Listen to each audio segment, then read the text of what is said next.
Good afternoon, ladies and gentlemen. My name is Paul Brennan, and I've been working with these young people for the past 5 weeks, for a couple of days a week, working on Michael Chekhov technique. The technique is intended to enable the actors to strengthen their work with character, to dig deeper for what the character has. And beyond that, they're also working really to try and enhance their own creativity, so that their creative imaginations are working as fully, as strongly as possible in the creation of the work which they will now present to you. We've prepared monologues and we've prepared duologues. The duologues are mostly from classic Irish theatre, modern classic Irish theatre, 20th century. The monologues are their own choice. They tend actually to fall into the same category, mostly. And so we have both, as I say, monologues and duologues. The duologues, however, didn't get as much work. But I felt it was important for the actors that they got to try it out with more than one character. Because one of the things about Chekhov technique is that it can afford the actor the possibility of really extending their range, being very different in one role that is to another. So hopefully they've managed that. I think they have. And I hope you enjoy the show. And here it is.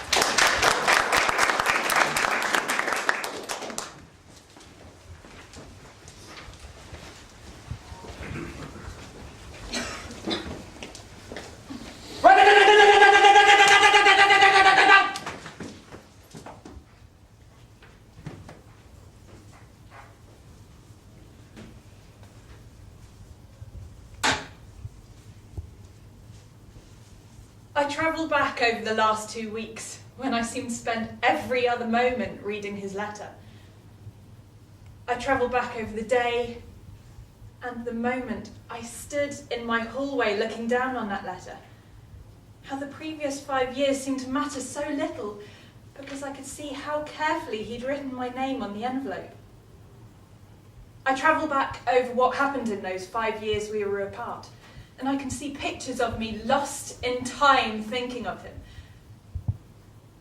I travel back over the night he left me, to the days and weeks leading up to that night, over the visible cracks, the awkward silences, the stilted conversation, his cold touch.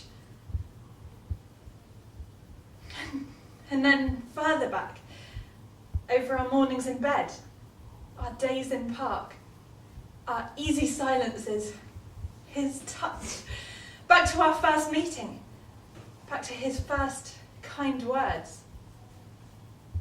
And those kind words still preserve me. They get me off the ground. They make me walk again. We shared a love. And that's enough reason to start to forgive, isn't it? It must be, Alyosha.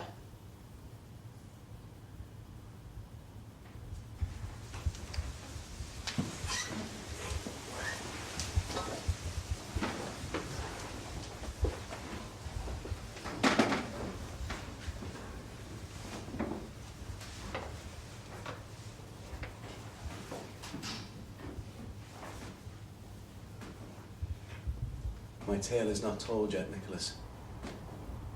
It has an ending to it. And here's the ending. I was standing there with the girl, with her hand in my hand, my heart going like the clappers, and all from the love of her. I was happy to be standing there. The stir of the ladle, the breeze in the yard, and the sun as yellow as soup. But up behind me from the track comes a couple of men. Big bursting men they were, in their dark suits. A great cry from the girl that was called Casey. And they plucked me from her and pushed me down on the ground. And one of the men had a sort of a spike of a thing, and he drove it into my shoulder. And the other had a pincers of a thing, and he pushed it down my trousers, looking for my poor balls, you know? And he... clear in that moment that he wanted to castrate me, and I bellowed out since I had a bellow in me. And before I knew it, I was being dragged down to a set of barns. And they pulled me into the darkest barn in all the world. And one of the men took out a black, glistening gun that he had in an oily sack. And he looked at me deep, dark in the eyes, straight and personal as you like. And he pushed the muzzle against my stomach and me squirming to get away from it. And he laughed at my fear, the piss that went coursing down my legs. And without another thought for me or himself, he fired.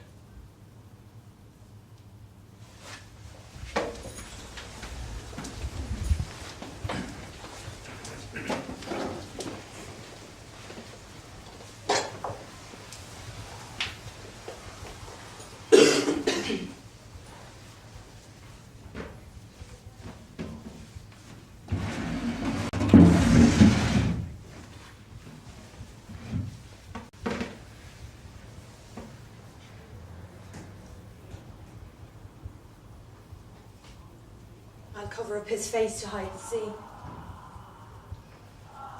and throw new logs upon the hearth,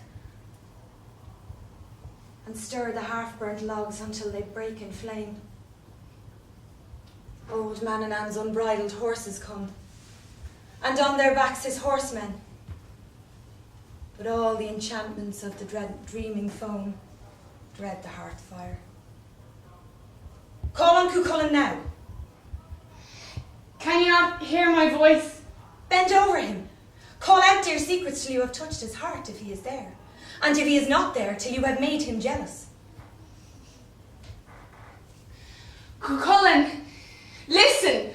Those words sound so timidly.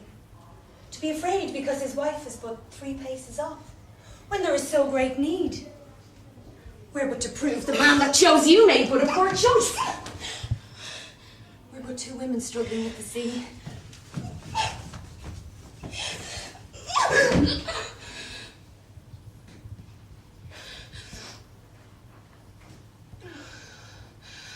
Oh, my beloved, pardon me.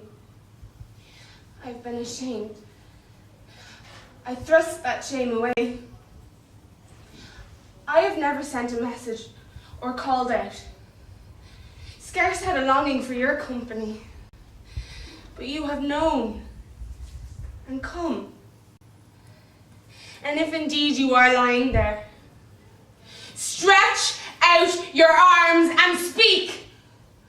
Open up your mouth and speak. For to this hour, my company has made you talkative. What ails your tongue? Or what has closed your ears? Her passion had not chilled when we were parted on the pale shore under the breaking dawn. I cannot speak, or else his ears are closed and no sound reaches him. Then kiss that image. The pressure of your mouth upon his may reach him where he is. That is no man! I felt some pain that dried my heart when my lips touched it. No. His body stirs. The pressure of your mouth upon his has called him home. He has thrown the changeling out. Look at that arm. That arm is withered at the very socket.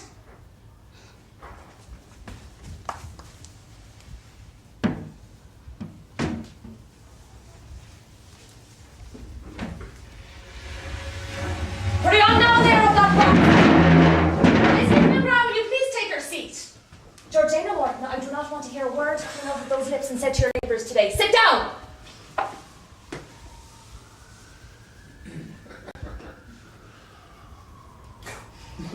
When you come back in September, you may wear nylon stockings and a smart grey skirt instead of a gym slip. But don't let me see any sign of lipstick or bits of old jewellery, apart from a holy medal or a crucifix. Those of you going out into the world must remember that the devil will be beckoning to you from every corner. But